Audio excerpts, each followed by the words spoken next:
தமிழ்நாட்டுடைய ஷாருக் கான் அப்படின்னு தான் அவரை கூப்பிடுவோம் அப்படின்னாங்க. நல்ல நல்ல கைத்தட்டலோட நம்ம வீட்டு பிள்ளைனா எம்ஜிஆர், எங்க வீட்டு பிள்ளைனா வேற யாரு, அண்ணன் எஸ்கே அவர்களை பேச அழைக்கிறோம்.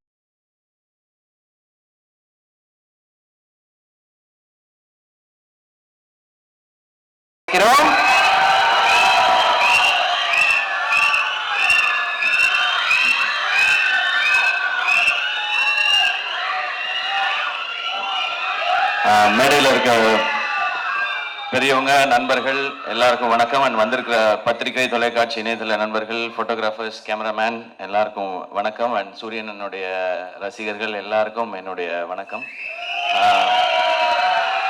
ஃபர்ஸ்ட் ஒரு கொஞ்ச நேரம் லேட்டாக வந்துட்டேன், அதுக்கு ஃபர்ஸ்ட் சாரி. எங்கேருந்து ஆரம்பிக்கணும்னு தெரியல. ஏன்னா இந்த படத்தில் எனக்கு பிடிச்சவங்க, நெருக்கமானவங்க நிறைய பேர் இருக்கிறாங்க. நான் முதல்ல இந்த படத்துடைய ட்ரெய்லர் பற்றி சொல்லிடுறேன். ஒரு சாலிட் ஆக்ஷன் ஃபிலிமுக்கான எல்லாமே இருக்கிற ஒரு ட்ரெய்லராக இருந்துச்சு அது. இந்த படம் இதையே தான் டெலிவர் பண்ணோம் அப்படின்னு நான் நம்புகிறேன். அண்ட் துரை செந்தில் அண்ணன், என்னுடைய எதிர்நீச்சல் காக்கி சட்டை படத்தின் இயக்குனர், அவர் ஸ்பாட்டில் எல்லாரும் சொன்னது அப்படிதான், எப்போவுமே சிரிச்சுட்டே அந்த ஸ்மைலோடே தான் இருப்பார். திட்டணும்னா கூட அதிகபட்சம் சிரிச்சுட்டே ஏன் இப்படி பண்ணீங்க அப்படின்னு கேட்பாரு. தப்பு பண்ணவனுக்கே ஒரு டவுட்டா இருக்கும், இருந்தாலும் நம்மளை கலாய்க்கிறாரா இல்லை திட்ட தான் செய்யறாரா என்ன அப்படின்னு சொல்லி. அவ்வளவு ஒரு ஸ்வீட்டான மனிதர். ஸோ அவர் இந்த படம் ஒரு பெர்ஃபெக்டான டைட்டிலோட, ஒரு அருமையான ஒரு களத்தோட வருது. அவருக்கு இன்னும் ஒரு வெற்றி படமா இந்த படம் இருக்கட்டும். ஏன்னா அவர் என்னை முதல் முறை மீட் பண்ணி அவர் எனக்கான கதை சொல்லும் போதே நான் என்ன நினைச்சேன்னு தெரியல, என்கிட்ட இருந்த ஒரு கதையை சொன்னேன். நான் முன்னாடி அசிஸ்டன்ட் டைரக்டரா ஒர்க் பண்ணதுனால அந்த டைம்ல இருக்கலாம். ஸோ எப்போ அவர் எனக்கு கதை சொல்ல வந்தாலும் நான் ஒரு கதையை அவர்கிட்ட சொல்லுவேன். இப்படிதான் எங்களோட ரிலேஷன். அது ஏன்னு அவர்கிட்ட மட்டும்தான் நான் வேற யார்ட்டையும் அப்படி சொல்லியிருக்கேனான்றது தெரியல. அவ்வளோ ஒரு கம்ஃபர்ட் இருக்கும். வடிவுகர் சேமா சொன்ன மாதிரி எப்பவுமே எல்லாரையுமே சந்தோஷமா கரெக்டா அவங்கள வச்சுக்கிறதுல அவர் அடிச்சுக்கவே முடியாதுன்னு நினைக்கிறேன். எனக்கு அவரோட ஒர்க் பண்ணது ஒரு நல்ல அனுபவம். இந்த வெற்றி இன்னும் அவர் அடுத்த கட்டத்துக்கு கொண்டு போட்டோம். வாழ்த்துக்கள்ண்ண. அண்ட் குமார்ண்ண, அவர் வருத்தப்படா வாலிபர் சங்கம்ல எனக்கு பழக்கம். அப்போ அவர் ஒர்க் பண்ணாரு, ப்ரொடக்ஷன் எக்ஸிக்யூட்டிவா ஒர்க் பண்ணாரு. விட மாட்டார், எல்லாரையும் ட்ரில் வாங்குவார், சீக்கிரம் வேலையை முடிக்கணும், டைம் வேஸ்ட் பண்ண விட மாட்டார், காசு வேஸ்ட் பண்ண விட மாட்டார். ஸோ வேற ஒருத்தர் காசு போட்டாலே அப்படி இருக்கிற ஒருத்தர் அவர் காசு போட்டால் எப்படி இருப்பாருன்னு நீங்கள் நினச்சிக்கோங்க. எனக்கு தெரிஞ்ச ப்ரொடியூசராக இல்லாமல் அங்கேயுமே ஒரு ப்ரொடக்ஷன் எக்ஸிக்யூட்டிவாக தான் பிஹேவ் பண்ணியிருப்பாருன்னு நினைக்கிறேன். ஏன்னா யாராவது டப்புன்னு சம்பளம் கேட்டுருவாங்களோ அப்படின்றதுனால சீக்கிரம் முடிக்கலையா அப்படின்னு அந்த கோபமான ஒரு ஃபேஸ் ஒன்று வச்சுப்பாரு. அண்ட் நான் அவரை நிறைய டைம் பார்த்துருக்கேன். சூரியனை இறக்கி விட்டு போவார் அவர் வீட்டுக்கிட்ட. நான் இங்கேருந்து அப்படியே நடந்தே போய்க்கிறேன் அப்படின்வாரு. சரி, வீடு ஏதோ குட்டியாக இருக்கும் போல, நம்மெல்லாம் வர்றதுக்காக யோசிக்கிறாரு அப்படின்னு பார்த்தா அப்புறம் தான் சூரியன், தம்பி தம்பி தம்பி ஏகப்பட்டது வச்சிருக்கேன் தம்பி, சண்டால 4-5 வீடு வச்சிருக்கேன், நம்மள்ட்ட சொல்ல மாட்டான் அப்படின்னு சொல்லி சொல்றாரு. அவர் அப்பயே ப்ரொடியூசருக்கு தேவையான எல்லா வேலையும் அப்பயே செஞ்சுட்டு வந்துட்டாரு கரெக்டா. இந்த படம் அவருக்கு இன்னும் நிறைய லாபத்தை கொடுக்கட்டும். ஏன்னா ப்ரொடியூசருக்கு இன்னைக்கு தேவை அதுதான். ஏன்னா அது கொடுத்தா நிச்சயமா அவர் இன்னும் நிறைய படங்கள் பண்ணுவாரு. அண்ட் சூரியனை வச்சு இன்னும் நிறைய படங்கள் அது பண்ணிதான் ஆகணும், வேற வழி கிடையாது. இவரும் அவருக்கு பண்ணிதான் ஆகணும், அவரு இவருக்கு பண்ணிதான் ஆகணும். ஸோ இந்த படம் இன்னும் பெரிய வெற்றி அடையட்டும். அண்ட் இதை டிஸ்ட்ரிபியூட் பண்ற 5 ஸ்டார் செந்தில் சார், உங்களுக்கும் வாழ்த்துக்கள் சார். இந்த படமும் உங்களுக்கு ஒரு வெற்றி படமா அமையட்டும் சார், வாழ்த்துக்கள்.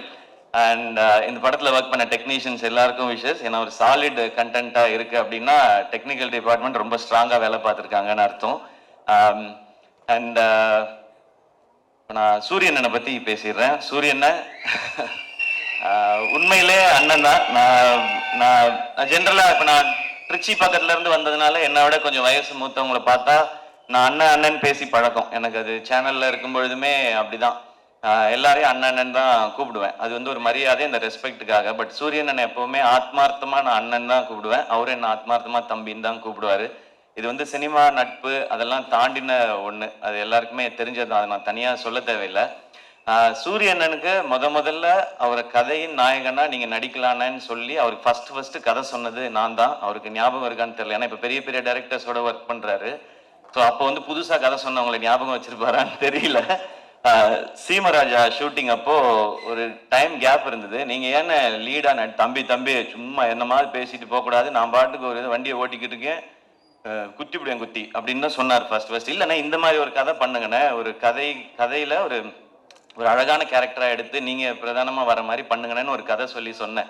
அப்பெல்லாம் தம்பி சும்மா தம்பி நமக்கு ஏதோ ஒன்று போயிட்டு இருக்கு தம்பின்னு சொல்லிக்கிட்டே இருந்தவர் ஒரு நாள் சைலண்டா வந்தாரு. தம்பி ஒன்று நடந்துச்சு தம்பி, உங்கள்கிட்ட சொல்லணும் தம்பி அப்படின்னாரு. என்னண்ணே நான் ஏதோ பிரச்சனை போல அப்படின்னு நினச்சேன். சரி நேரில் வாங்கினேன் அப்படின்னா, தம்பி அதான் தம்பி வெட்டு என்ன கூப்பிட்டாரு தம்பி அப்படின்னா, அண்ணா சூப்பர்ண்ணே, என்னண்ணே என்ன படம்ண்ணே, அதான் தம்பி நம்மளை ஒரு இதாக வச்சு அப்படி ஒரு படம். அண்ணா என்னண்ணே சொல்கிறீங்க சூப்பர்ண்ணே அப்படின்னு. தம்பி நமக்கு தான் கொஞ்சம் பதட்டமாக இருக்குது தம்பி, அண்ணன் சூப்பரு ஆனால் வந்து எப்படி தம்பினாரு. அண்ணா கண்ணை மூடிட்டு போய் அவர் சொல்கிறத கேட்டு நடிச்சுட்டு வந்துருங்கண்ணே, உங்களோட டைமென்ஷனே மாற்றி விடுவார் தம்பி. அவர் அந்த படம் பண்ணிடுவேன் தம்பி, அதுக்கப்புறம் என்ன செய்யறது தம்பி, யாரும் கூப்பிடாம விட்டாங்கன்னா நான் என்ன பண்றேன். அப்பெல்லாம் இல்லைண்ணே, நீங்க ஃபர்ஸ்ட் போங்கண்ணே, உங்களுக்குள்ள இருக்க டேலண்டா அவர் வந்து வெளியில கொண்டு வந்துருவாருண்ணே. அதை பார்க்கும் பொழுது இங்க எல்லாருக்கும் தேவைண்ணே. இப்படி ஒரு சேது பிரதர் சொன்ன மாதிரி தான், இப்படி ஒரு முகம் வந்து தேவை எல்லாருக்கும். இந்த மாதிரி கதையை சொல்றதுக்கு நீங்க போங்க, அந்த எக்ஸ்பீரியன்ஸே நல்லா இருக்கும் அப்படின்னு சொல்லி அது எனக்கு கேட்கும் போதே சந்தோஷமா இருந்துச்சு. அப்போ நான் சொன்னேன், இதுதான் உங்க லைஃபோட பிக்கஸ்ட் டேர்னிங் பாயிண்ட், இந்த மொமெண்ட் தான். எனக்கு அப்போ என்ன கதைன்னு தெரியாது, என்ன படம் வரப்போகுதுன்னு தெரியாது. நான் வெற்றி சார் மாதிரி ஒருத்தட்ட போகும்பொழுது சூரியன் என்னவா வருவார். ஆனால் சூரியனோட டேலண்ட் பற்றி நிறைய தெரியும். நான் தான் அதிக நேரம் அவரோட எனக்கு தெரிஞ்சு நிறைய படங்கள் பண்ணதுனால நிறைய நேரம் செலவழிச்சிருக்கேன்னு நான் நினைக்கிறேன். காமெடி பண்ற ஒருத்தர்னால எமோஷன்ஸையோ சீரியஸான விஷயத்தையோ நிச்சயமாக சாலிடா பண்ண முடியும். காமெடி பண்ற யாரையும் அண்டர் எஸ்டிமேட் பண்ணிடாதீங்க. அதுக்கு இன்னொரு எக்ஸாம்பிள் சூரியன். ரொம்ப சீரியஸா பர்ஃபார்ம் பண்றவங்களால காமெடி பண்ண முடியாது, அது ரொம்ப கஷ்டம் அது. ஆனா காமெடி பண்றவங்களால சீரியஸான ரோல் எடுத்து பண்ண முடியும். இப்ப வெற்றி சார் மாதிரி ஒருத்தர் இருக்கும்போது அவருக்கு ஆக்சுவலா நம்ம ஐபிஎல்ல சொல்ற மாதிரி தான் ஃப்ரீ ஹிட் சூரியன். எனக்கு ஜாலியா கண்ண மூடிட்டு சுத்தலாம், 6 தான் அது எப்படி போய் விழுந்தாலும். அப்படி ஒரு பர்ஃபார்மன்ஸ் அந்த படத்துல கொடுத்து தன்னை வந்து நிலைநிறுத்திட்டாரு. இப்போ ஆனா கேட்டா சொல்வார், ஆனா ஹீரோ ஆயிட்டீங்க எப்படின்னா, தம்பி அதெல்லாம் இல்லை தம்பி, நம்ம பிச்சு போடுவேன், இன்னொரு வாட்டி இதே டிராமா அவங்க பண்ணவே கூடாது, அடுத்தடுத்து அதான் பண்றீங்கன்னா. அப்புறம் கொட்டுக்காளி நாங்க பண்ணியிருக்கோம். ஸோ வெற்றி சார் வந்து விடுதலைன்னு ஒரு படத்துல சூரியனனுக்கு இப்படி ஒரு அடையாளத்தை கொடுத்துருக்காரு.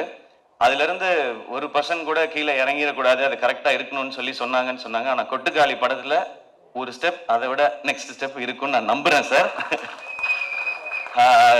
ஸோ அது வந்து எங்களுக்கு ரொம்ப வினோத் இங்க இருக்காப்ல அந்த படத்துல ரொம்ப இன்னும் ஒரு புதுசான ஒரு சூரியனை நீங்க டெஃபினட்டா பார்ப்பீங்க. அண்ட் இந்த படம் ஃபுல்லான ஆக்ஷன். அவருக்கு ஆக்ஷன் பண்றது ஒரு பெரிய விஷயம் இல்லை, ஏன்னா அவர் எப்பவுமே வந்து ஒர்க் அவுட்லேயே தான் இருப்பாரு. நான் வந்து ஜாலியா சாப்பிட்டுட்டு சுத்திட்டு இருப்பேன் ஷூட்டிங்லலாம். அவர் எப்பவுமே தம்பி ஒர்க் அவுட் தம்பி, இன்னைக்கு நான் பாரு தம்பி சூப்பரா பண்ணிட்டு வரேன்னு சொல்லி ஃபுல்லா ஒர்க் அவுட் மோட்லேயே தான் இருப்பாரு. ஸோ அவர் அந்த ஆக்ஷன் பண்றதுக்கெல்லாம் அவர் எப்பவோ ரெடி. இப்போ அதுக்கான கதை வந்துட்டே இருக்குன்னு நினைக்கிறேன். இப்போ வந்து ரொம்ப கிளியரா இருக்காரு, நான் வந்து இனிமே ஹீரோவா தான் பண்ணுவேன் அப்படின்றதுல ரொம்ப ரொம்ப கிளியரா இருக்காரு சூரியன். நிறைய டைம் இன்ஸ்டாகிராம்ல உட்காந்து ஹீரோயின்லாம் செலக்ட் பண்ணிட்டே இருக்காரு. இதெல்லாம் பார்த்து தம்பி இது கரெக்டா இருக்குமா தம்பி அப்படிலாம் சொல்லி, ஸோ அந்த லெவலுக்கு பர்ஃபெக்டா ஒரு ஹீரோவா எல்லாமே செட் ஆயிட்டாரு. ஸோ ஆனால் கருடன் படம் உங்களுக்கு இன்னும் ஒரு பெரிய மைல் ஸ்டோனா இருக்கட்டும். அண்ட் கொட்டுக்காலியை எல்லாருக்கும் காட்டுறதுக்கு நான் வந்து காத்திருக்கேன். எல்லாரும் அதை பார்க்கணும்னு நான் ஆசைப்படுறேன். சீக்கிரம் கொண்டு வந்து முக்கியமாக வெற்றி சார்ட்ட ஃபர்ஸ்ட் காட்டணும். ஏன்னா கொட்டுக்காளி படம் பற்றி எல்லாம் தெரியறதுக்கு முன்னாடியே வெற்றி சார் வந்து எல்லாத்தையுமே இந்த படம் ரொம்ப ரொம்ப ஸ்பெஷல் ஃபிலிமாக இருக்கும்னு சொல்லி டைரக்டரை வந்து பயங்கரமாக அப்ரிஷியேட் பண்ணி சொன்னாங்க. ஸோ உங்கள்ட்ட காட்டுறதுக்காக வெயிட் பண்ணிட்டு இருக்கோம் சார். அண்ட் சூரியன் இந்த படத்தில் நடித்தது மாதிரியே அவருக்கு சப்போர்ட் பண்ணணும் அப்படின்றதுக்காக சசிகுமார் சார் அவங்க இந்த படத்தில் இணைஞ்சிருக்காங்க. சசி சார் எல்லாருக்குமே தெரியும், எல்லாருக்கும் வந்து அவங்கள ரொம்ப பிடிக்கும். எந்த அளவுக்கு ஜெனுவின்றது எல்லாருக்குமே தெரியும். அதுவும் கூட ஒருத்தவங்க இருக்காங்கன்னா அவங்களுக்கு எப்பவுமே கரெக்டாக சப்போர்ட்டாகவே இருக்கணும் அப்படின்னு நினைக்கிறது தான். சசி சார் உங்களை ரொம்ப ரொம்ப பிடிக்கும் சார். எனக்கு நான் நிறைய முறை சொல்லியிருக்கேன். அண்ட் உங்களை சந்திச்சு உங்கள் ஆஃபீஸ்க்கெலாம் வந்து பட வாய்ப்பு கேட்கறதுக்குலாம் நிறைய முயற்சி பண்ணியிருக்கேன் சார், உங்ககிட்டையும் சமுத்திரகனி சார்கிட்டையும். இப்போ உங்களோட விழாவில் கலந்துக்கிறதும் எனக்கு சந்தோஷம். நானும் சூரியன் மாதிரி உங்க கூட ஏதாவது ஒரு படத்தில் நடிச்சேன்னா இன்னும் ரொம்ப சந்தோஷப்படுவேன்னு நினைக்கிறேன் சார். அது சீக்கிரம் அமையும் நான் நம்புறேன். கனியண்ண தேங்க்யூ உங்களோட பாசிட்டிவிட்டிக்கு. நீங்கள் ஷூட்டில் இருக்கும்போது அந்த ஆக்டர்ஸ் எல்லாருக்கும் எப்படி அந்த ஸ்ட்ரென்த்தை கொடுப்பீங்கன்றது தெரியும், அந்த சந்தோஷத்தை கொடுப்பீங்கன்றது தெரியும்னு. நீங்கள் வந்து நான் சூரியன் எல்லாருமே பிகினிங் ஸ்டேஜ்லேருந்து நீங்கள் வந்து கூடவே எங்களுடைய படங்களில் நடிக்கும்போதுலேருந்து எங்களை நீங்கள் தட்டி கொடுத்துட்டு வந்துட்டே இருந்திருக்கீங்க. அதுக்கு ரொம்ப ரொம்ப நன்றிங்க. Yuvan Shankar Raja sir music. So அவருக்கு எங்களுடைய பெஸ்ட் விஷஸ். ஏன்னா சூரியன் ஹீரோ, யுவன் சார் மியூசிக் அப்படின்போது எனக்கு ஒரு எக்ஸ்ட்ரா சந்தோஷமா இருக்கு. ஸோ இந்த படத்தில் ஒர்க் பண்ண நடித்த எல்லாருக்கும் ஒரு ஸ்பெஷலான ஃபிலிமாக அமையட்டும். இந்த படம் May 31 ரிலீஸ் இல்லைண்ணே? ஓகே, May 31 ரிலீஸ் ஆகுது. தியேட்டரில் வந்து பாருங்க. எல்லாருக்கும் பிடிக்கிற ஒரு சாலிட் ஒரு ரூரல் என்டர்டெய்னராக ஒரு கமர்ஷியல் என்டர்டெய்னராக நிச்சயமாக இருக்கும். அண்ட் வடிவுகரசி அம்மா, நிச்சயமா எனக்கும் உங்களோட நடிக்கணுன்ற ஆசை நிறையவே இருக்கு.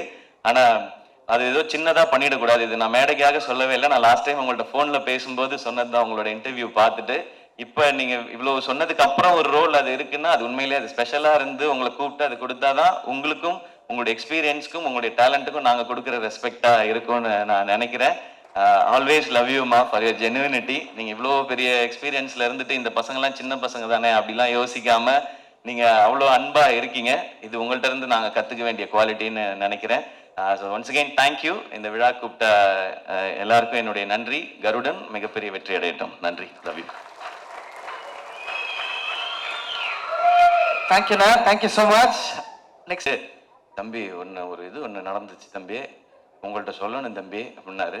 என்னண்ணே நான் ஏதோ பிரச்சனை போல அப்படின்னு நினச்சேன். சரி நேரில் வாங்கினேன் அப்படின்னா, தம்பி அதான் தம்பி வெட்டு என்ன கூப்பிட்டாரு தம்பி அப்படின்னா, அண்ணா சூப்பர்ண்ணே, என்னண்ணே என்ன படம்னே அதான் தம்பி நம்மள ஒரு இதாக வச்சு அப்படி ஒரு படம். அண்ணா என்னண்ணே சொல்கிறீங்க சூப்பர்ண்ணே அப்படின்னு.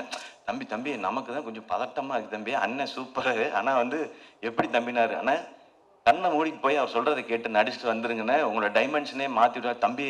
அவர் அந்த படம் பண்ணிடுவேன் தம்பி, அதுக்கப்புறம் என்ன செய்யற தம்பி, யார் கூப்பிடாம விட்டா என்ன, நான் என்ன பண்றேன்.